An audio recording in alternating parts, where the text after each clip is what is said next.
artists design websites, they design apps, they design TV shows, how TV shows look, they design how characters look in movies and sci-fi and Marvel and all. That's all digital artists. So they have a huge impact on the visual language of the world. And so I think now being able to collect them and sort of look at them as real artists, I'm super excited. Okay, let's get more on the digital art craze. Alex DeFries is the founder of the website Digiconomist, dedicated to exposing the unintended consequences of digital trends, and he joins us now live. Thanks so much for being with us, Alex. I mean, first, is this a fad or at the very least kind of a digital bubble, hence those unintended consequences you mentioned? Well, it's a very interesting development. How we now suddenly start dealing in tokens that give you bragging rights of owning digital art, but you don't actually own the actual art itself. It's still a digital image that anyone can save, regardless of whether or not they own the rights or the fictive rights on that artwork. But in the meanwhile, in the background, we still have a very polluting system. This is built on blockchain technology, and blockchains are extremely inefficient by design. So we have a pretty big carbon footprint associated with these bragging rights. It's bizarre. Yeah, I mean, that's another unintended consequence then. But I mean, help us understand what you're actually getting. It feels like buying an ebook and paying, millions of times more for it than you would the actual hard copy.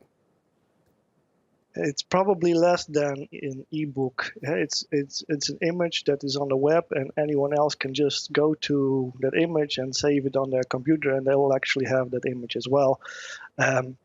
It's just that there will be someone who can say, hey, I own this artwork, but they don't control what's happening with that. It's kind of weird to think about ownership in this context.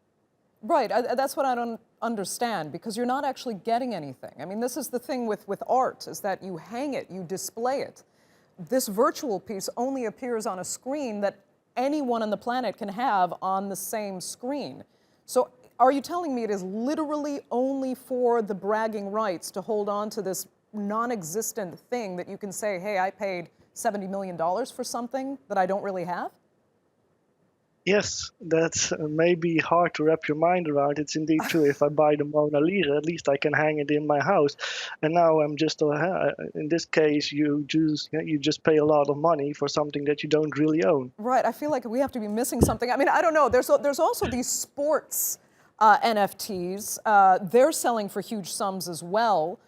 Some are saying they're like modern-day baseball cards, but again, you can't display those. Are people still getting the copies of those sports memorabilia things? The slam dunk, for example, that you saw in the NBA.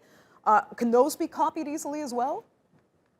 Yes, that's the thing in the digital world. Anything can be copied real easy, and that's why it's so hard to make money on digital art products. It's something that can easily be copied, and now by attaching a token to that, you don't make it any less easy for that same thing to be copied over and over. So is the bubble going to burst? For sure. Okay, Alex DeFries joining us there. Thanks so much for that.